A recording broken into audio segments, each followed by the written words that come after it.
बच्चों, कैसे हैं आप सब। आशा करती हूँ आप सब अच्छे होंगे, स्वस्थ होंगे। स्वागत है आपका इस कक्षा में।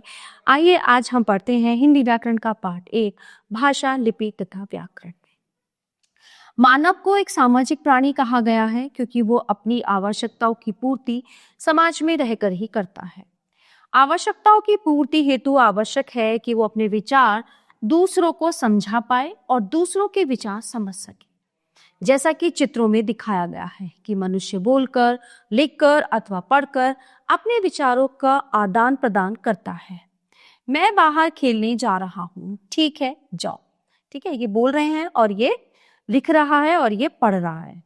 ओके। व्याकरण में जिस साधन के द्वारा व्यक्ति अपने विचारों या भावों का आदान प्रदान करता है वही भाषा कहलाता है। भाषा के दो रूप होते हैं। ठीक है, भाषा मौखिक भाषा और लिखित भाषा। मौखिक भाषा भाषा का वह रूप जिसमें हम बोलकर दूसरों से अपनी बात कहते हैं तथा सुनकर दूसरों की बात समझते हैं। भाषा का ये रूप मौखिक भाषा कहलाता है। जैसे दक्ष फोन पर बातें कर रहा है। फिर आता है लिखित भाषा। भाषा का वो रूप जो आंखों से देखकर पढ़ा जाता है तथा हाथों द्वारा लिखा जाता है। भाषा का ये रूप लिखित भाषा कहलाता है। जैसे नेहा अपना गृह कार्य कर रही है।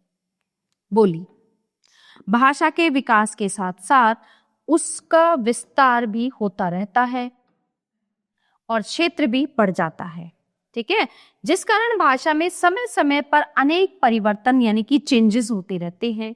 ये परिवर्तन अन्य छोटी भाषा को जन्म देते हैं और ये छोटी भाषाएं क्या कहलाती हैं? बोली कहलाती है। अलग अलग स्टेट्स की ये किसी क्षेत्र विशेष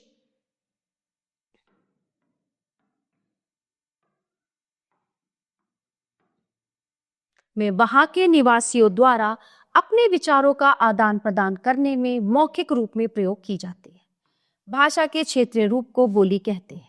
जैसे उत्तर प्रदेश के कुछ क्षेत्रों में ब्रज भाषा तथा अवधी बोली जाती है और बिहार राज्य के कुछ भागों में भोजपुरी बोली जाती है। विशेष बोली एक सीमित क्षेत्र में ही बोली जाती है। इसका प्रयोग केवल आपसी बातचीत में ही होता है। बोली का लिखित रूप में प्रयोग नहीं होता।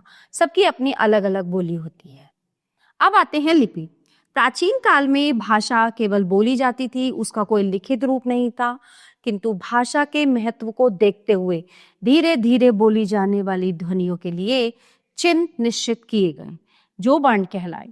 इन्हीं की सहायता से भाषा को लिखना संभव हो सका। भाषा की ध्वनियों को लिखने के लिए निश्चित किए गए चिन्हों को ही लिपि कहते हैं।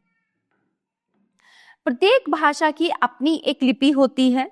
जैसे हिंदी, संस्कृत, मराठी, गुजराती देवनागरी, पंजाबी की है गुरमुखी, चीनी की है चीनी मानचित्र, उर्दू अरबी की है फारसी, अंग्रेजी, जर्मन, फ्रांसीसी की है रोमन।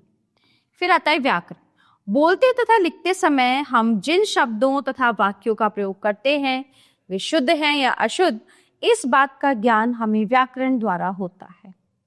व्याकरण वह शास्त्र है जो हमें भाषा के नियमों की जानकारी देकर भाषा को शुद्ध रूप से बोलना और लिखना सिखाता है।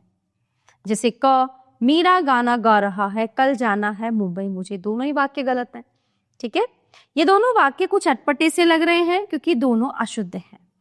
पहले वाक्य में लिंग संबंधी अशुद्धि है, जैसे मीरा गाना गा रही है, और दूसरे वाक्य में सर्वनाम संबंधी अशुद्धि है, मुझे कल मुंबई जाना है। इन सभी अशुद्धियों के शुद्ध रूप का ज्ञान हमें व्याकरण से ही होता है। व्याकरण ही हमें वाक्यों को शुद्ध करना सिखाता है। महत्वपूर्ण तथ्य है, भाषा वह साधन है जिसके द्वारा हम अपने विचारों को दूसरों तक पहुंचाते हैं और दूसरों के विचारों को हम समझते हैं। भाषा के दो रूप हैं, मौखिक तथा लिखित। भाषा के क्षेत्रीय रूप को बोली कहते हैं। भाषा के लिखने का ढंग उसकी लिपि कहलाता है। व्याकरण भाषा को शुद्ध बोलना और लिखना सिखाता। तो प्यारे बच्चों, ये था हमारा पाठ बोली, लिपि, भाषा, बोली, लिपि और व्याकरण, जो यहीं पे समाप्त होता है। आशा करती हूँ आपको अच्छे से समझ आया होगा। मिलते हैं अगली कक्षा में। धन्यवाद।